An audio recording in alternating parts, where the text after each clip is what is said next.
Welcome to our next session of metrology and instrumentation.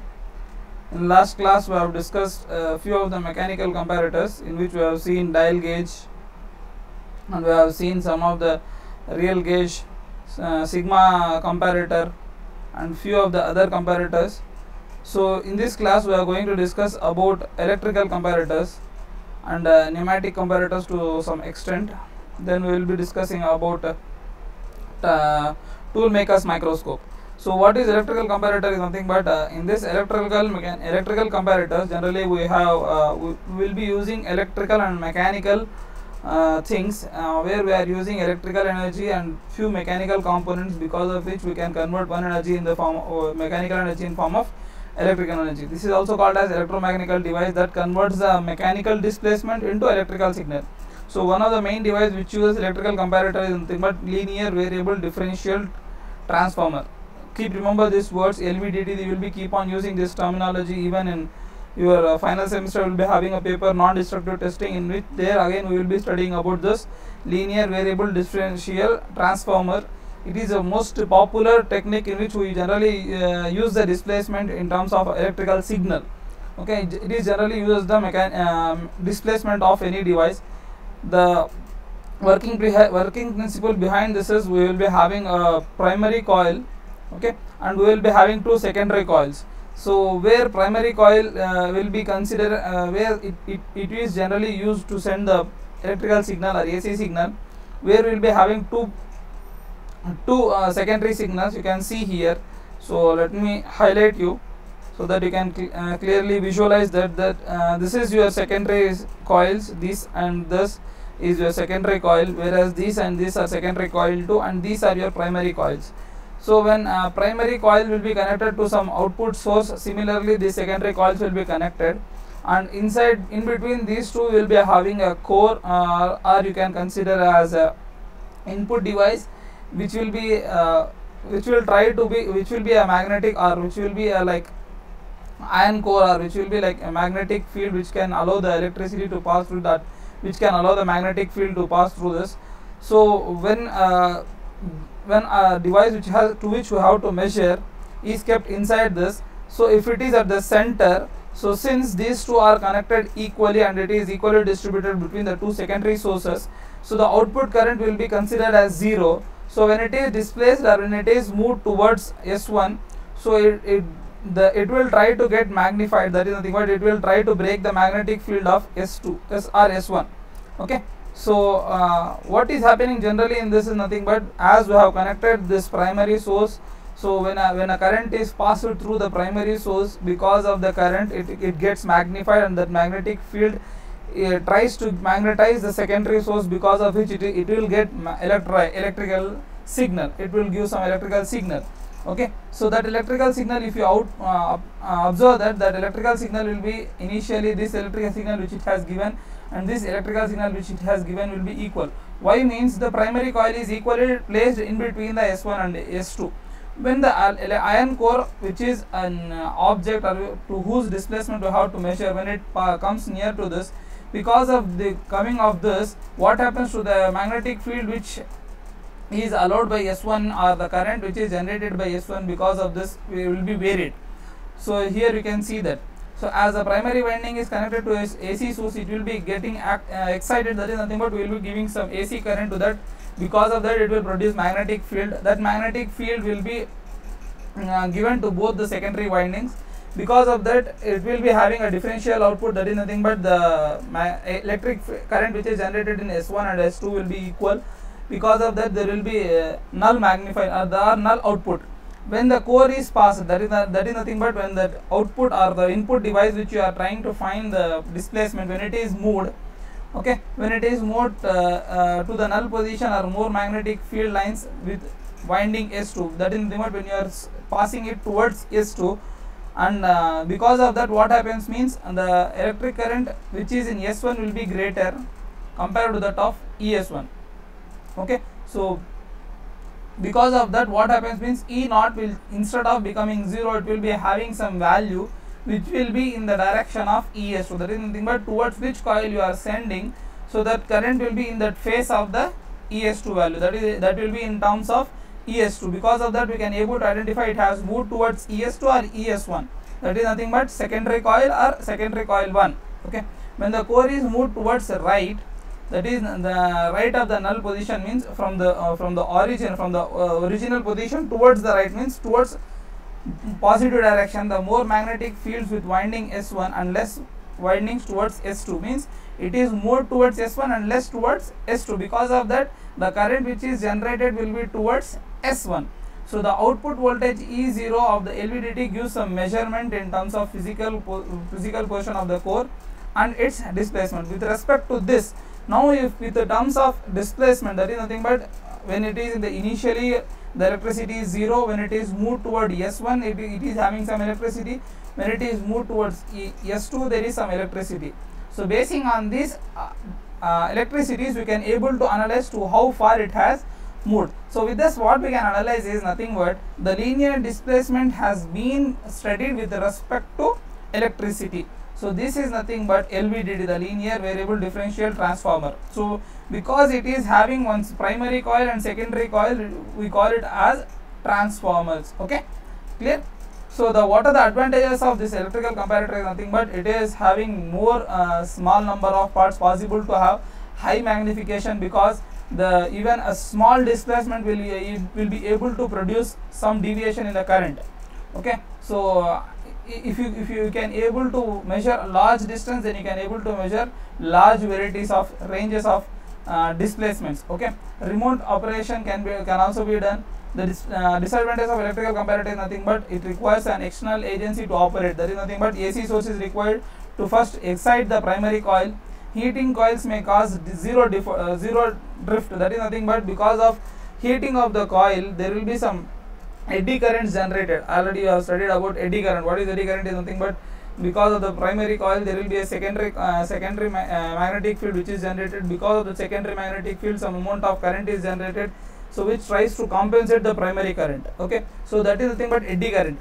Now because of heating of these coils there will be a zero drift generated in that.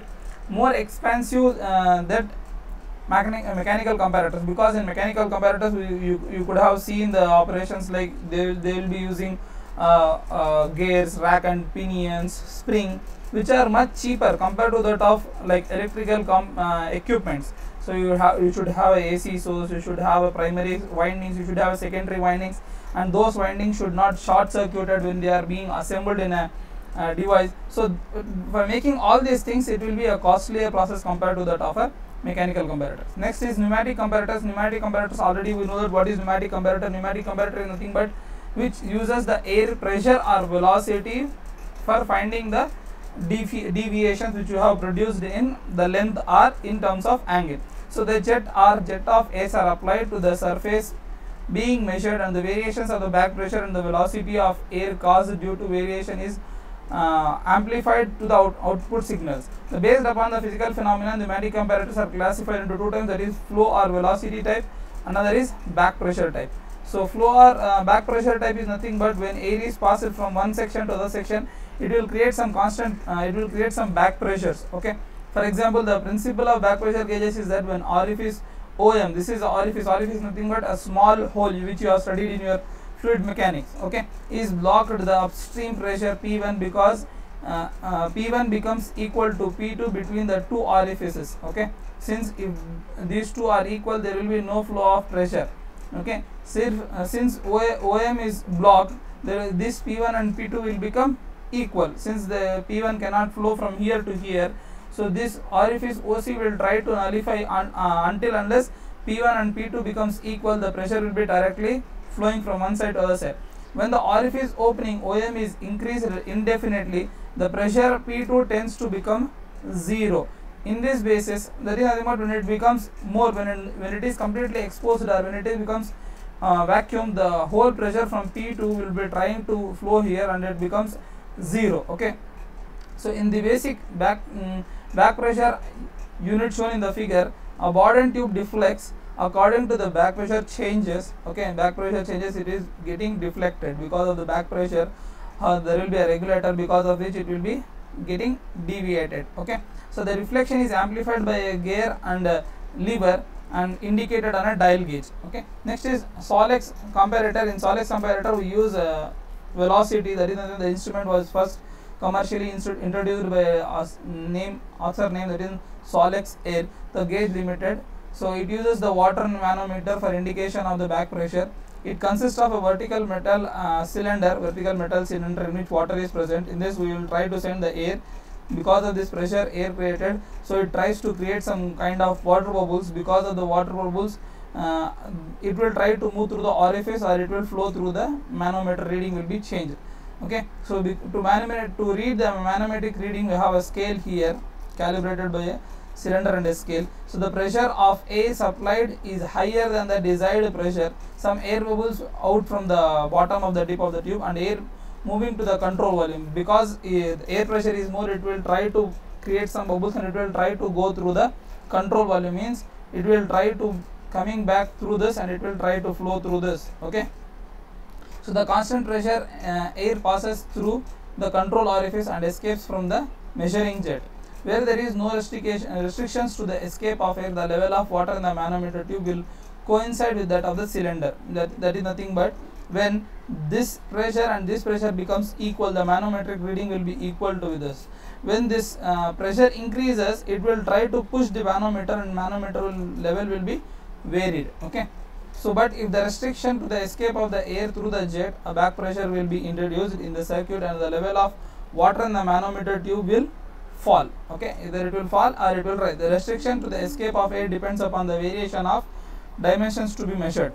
Thus the variations in the dimensions to be measured are converted into corresponding pressure variations, which can be read by calibrating the scale provided in the manometer. So with respect to this, how we are trying to escape the air. So this is the workpiece, basing on the workpiece design. So how the air is escaping from the escape jet.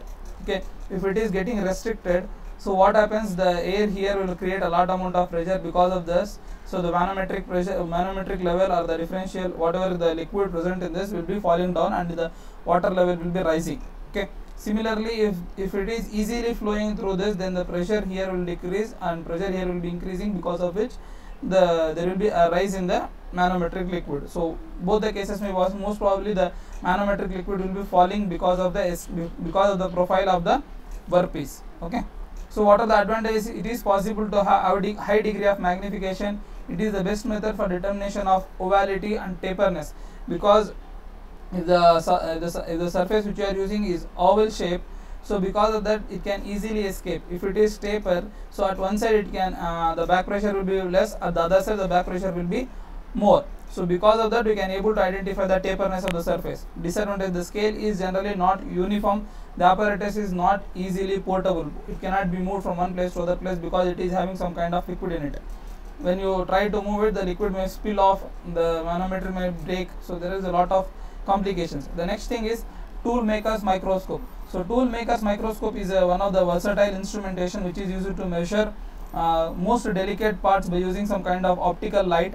So measurement of complex figures like profile of the external diameter or external tooth threads, that can be measured, measuring the center to center distance of two holes. For example, if you are having a plate in which there is a series of holes, so if you want to measure the distance between the two holes, we can able to measure by using the tool maker's microscope.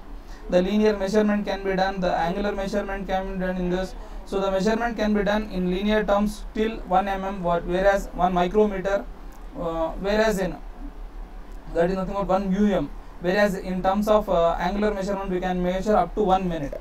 So what is the principle behind this? Nothing but a ray of light is allowed to pass through perpendicular to the source.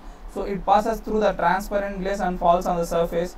The shot of the image gets reflected through a set of mirrors, a set of images, a set of glasses or prisms which are present in this. So mostly we have three prisms which are grounded to the glass, that is nothing but which have been restricted to allow the light to get refracted through the prism. So the only option of the light which is falling on the prism is to get reflected. So you can see this. So this is called as grounded. Why we do grounded is nothing but it is having option of only getting reflected. It will not be able to get refracted. For example, you can see your home mirrors. So the mirror which you are using will be having a coating behind it. It prevents the light to pass through it. The same glass you can use in your windows. So So whereas it can allow the light to pass through from one section to the other section. Okay, so the observations are made through an eyepiece, that is through eye you can able to same as your optical microscope. The measurements are made by means of a cross lines engraved on the ground glass. So that is the ground will be having some cross engraved, because of which you can able to see the displacements also, because which you can measure the lines. The screens can be rotated 360 degrees through an angle of rotation through an angular. So these are the set of glasses where the source of light is falling on the transparent object. So it will be getting reflected through a series of lights, and here you are able to see the. So this is nothing but your glass engraved, where you are having engravement of numbers. Okay, so this is the this is the base which by rotating this you can able to rotate this. That is nothing but by rotation of micrometer screw, we can able to rotate the table. By rotating this we can able to displace the height, so that we can arrange n number of heights of objects. Okay, clear? So what are the various what are the main components of the tool maker microscope? Is nothing but rotating table, measuring stage, movable head, eye, projection screen, micrometers, objective lenses, and prisms. Okay, so the microscope consists of a rigid stand on which the movable head is mounted. So it's a complete base on which your head is mounted. The measuring stages moves on a ball guide. That is nothing but it can be moved up and down. Okay, basing upon the height of the object. The measuring range of each micrometer is like 25 mm, and the measuring capacity can be increased by using slip gauges. So minimum is like 25. You can add the slip gauge and you can increase the height of the micrometer. The rotating table is provided over the stage on which the workpiece can be fixed. The rotating table is mounted on the stage, nothing but it is on the table on which you have to keep the workpiece. This table can be rotated 360 degrees. So this is your table which can be rotated 360 degrees. Okay, so this is your optical head which can be displaced up and down basing upon the height of the workpiece. Okay, so the component being measured is illuminated through a light method. A parallel beam of light illuminates the lower side of the workpiece, which is received by objective lens. The light which is falling on it falls on the lens, and then it is getting deflected back to the prisms, and this set of prisms tries to make n number of reflections, and then it falls on a screen. So what happens with this reflections is nothing but we can able to enlarge the image. Okay, it's like a zooming. It is with the help of the prism we can able to zoom that. So the direction of illumination can be tilted. That is nothing but in microscope what you generally do, optical microscope, you will try to adjust unless you can see the grain boundaries of any substance. Similarly here you will try to adjust the tilt or make some arrangement so that you can able to measure you can able to see the display lines. After observing that lines, you can able to draw like this. You can able to measure the distance between these two lines. So how we are going to measure the distance between the two lines? That is nothing but pitch measurement of a hacksaw blade. So let us take a hacksaw blade and mount on the table. Focus the microscope on the blade. Okay, now we are, instead of seeing on the back side of the blade, we are exactly focusing on the teeth of the hacksaw blade. Next, make the cross lines in the microscope coinciding with this. This is the very most important thing. Whereas in your what we say in optical microscope there is no provision for this. We cannot able to draw the lines, but whereas in this what we do is we cross mark the lines. We cross mark the lines which coincides with this. So here we are cross marking the lines which is coinciding with the lines. Okay, so take the readings on the ground glasses. You will be having a ground glass. I have shown that glass. So basing on that we will try to take the readings. Okay, the table is again moved until the next stage comes. Now we will move to the next stage. Again we will draw the cross lines. Now we will try to find the difference between the initial reading and final reading. With that we can able to identify the pitch of the blade. Next, the teeth of the hacksaw blade.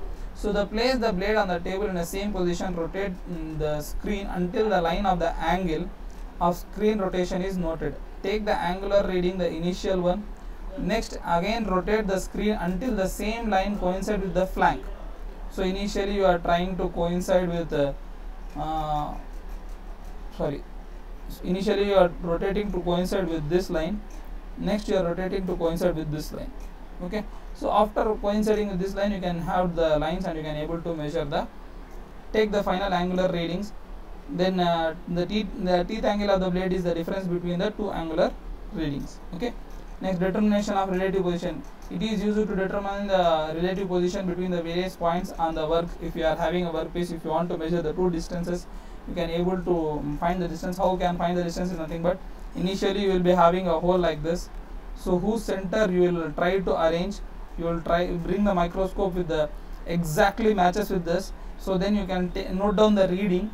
Next, after this there is another hole whose center is here. Now you will try to take the microscope to this position and you will try to take the readings of this.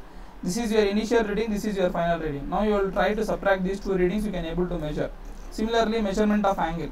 So initially we will measure the angle of this surface, we will bring the line parallel to this, we will find the readings of this. Then you will try to rotate your workpiece and bring the line parallel to this, then you will find the angular rotation of this. Then with this difference you can able to measure initial reading, final reading, initial reading, final reading. That's it.